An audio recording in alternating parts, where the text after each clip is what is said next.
Assalamualaikum warahmatullahi wabarakatuh. Salam sejahtera kepada semua. Saya melihat soal integritas sekarang ini tidak dipedulikan lagi. Sebelum dan selepas merdeka, kita melihat pemimpin-pemimpin Melayu yang berintegriti, sama ada orang politik ataupun pegawai-pegawai kerajaan. Tengku Abdul Rahman, Khair Johari, Datuk Seri Abdul Rahman, Sa'dun Zubair, ya, mereka memilih pahaman demokrasi ala barat, berpahaman agak liberal, tetapi mereka setia dengan pegangan mereka itu. Di sudut rasuah dan penyelewengan, kita melihat secara fizikal, bila mereka bersara, mereka hanya menikmati pencen dan adalah rumah tempat tinggal. Seperti almarhum Tengku Abdul Rahman, bila bersara adalah sebuah rumah di Batu Peringgi, kemudian menulis dalam suaka basta untuk menambahkan sedikit pendapatan daripada pencennya yang sedikit. Ini taraf Perdana Menteri. Artinya mereka kekal dengan integriti dan kewibawaan mereka sebagai pimpinan waktu itu. Ini yang saya sebut soal Melayu yang ada integriti. Di pihak yang lain pula pembangkang, walaupun mungkin kita tidak setuju dengan pegangan mereka, tapi mereka berpegang teguh dengan dasar perjuangan yang mereka yakin. Seperti Abdullah Sidi, Rashid Maidin, Samsiah Fakih dan lain-lain lagi. Mereka berpegang dengan perjuangan mereka itu sehinggalah perjanjian damai pada tahun 99. Barulah mereka mula balik ke Malaysia dan sebagainya. Artinya mereka pegang teguh dengan integriti yang mereka yakin, yang mereka pegang. Ini pemimpin-pemimpin Melayu, pada saya, pemimpin Melayu yang berwibawa.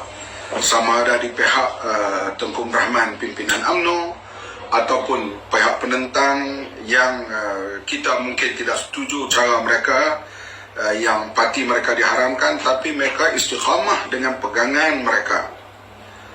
Adapun parti-parti pembangkang yang lain banyak juga melahirkan pemimpin Melayu yang penuh dengan integriti. Parti Islam pula kita lihat bila nak membuat suatu perubahan, mereka berunding, berbincang melalui kongres dan sebagainya untuk membawa parti Islam menyertai kerajaan campuran dan kemudiannya Barisan Nasional. Lahir pimpinan-pimpinan, tokoh-tokoh yang penuh dengan integriti seperti Dr. Burhanuddin Al-Hilmi dengan Dr.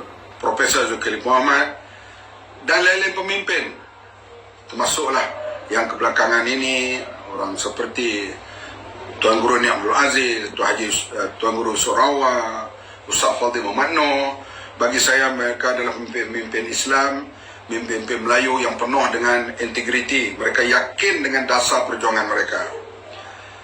Apabila kita nak membuat suatu perubahan melalui perbincangan yang lama dan panjang, berbagai pandangan diambil untuk kita bekerjasama dengan parti-parti non-Muslim seperti yang berlaku pada menjelang pilihan raya 2008 yang berakhir dengan wujudnya Pakatan Rakyat.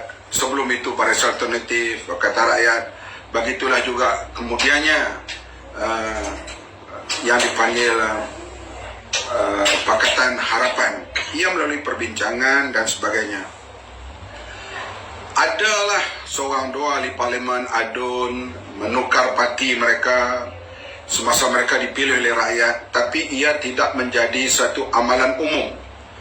Kalau ada yang berbuat begitu, selalunya rakyat tidak terima dan partinya mengutuk tindakan-tindakan yang meninggalkan parti mereka dengan tanpa sebab. Melainkan kalau parti itu mengubah dasar. Misalnya Parti Islam PAS yang membuat penjelasan bekerjasama dengan Keadilan dan DAP, kemudian mereka keluar daripada gagasan itu, artinya mereka ubah hala tuju. Itu soal lain lah. berlaku soal perbezaan pandangan dan juga perubahan dasar parti itu yang meletakkan sebelum ini boleh bekerjasama dengan parti DAP dan Keadilan, kemudiannya bercerai dengan mereka. Dan sedangkan kita menang besar 2008 di atas kesatuan ataupun coalition dengan parti-parti yang kita bekerjasama, termasuk DAP, Keadilan dan badan-badan NGO yang lain. Sebagai orang yang telah lama dan umur saya pun sudah tinggi, sudah nak dikata bahasa yang kitanya dah mulai menjangkau usia telah tua. Saya menasihatkan anak-anak muda, tak kira daripada apapun kaum, benalah semula jati diri, sertailah mana-mana parti yang anda mau. Tetapi jati diri itu penting untuk membina Malaysia baru pada masa yang akan datang. Sekarang ini integriti pemimpin politik hancur berkecai. Pilihan rakyat sudah tidak dihormati lagi. Fatwa-fatwa agamawan berubah setiap waktu dan ketika mengikut kesesuaian kehendak mereka. Hari ini boleh bekerjasama dengan orang ini, hari ini boleh bekerjasama dengan orang rasuah, hari ini mengeluarkan pandangan mengatakan kena sokong orang Islam walaupun dia rasuah karena dia ada pintu taubat.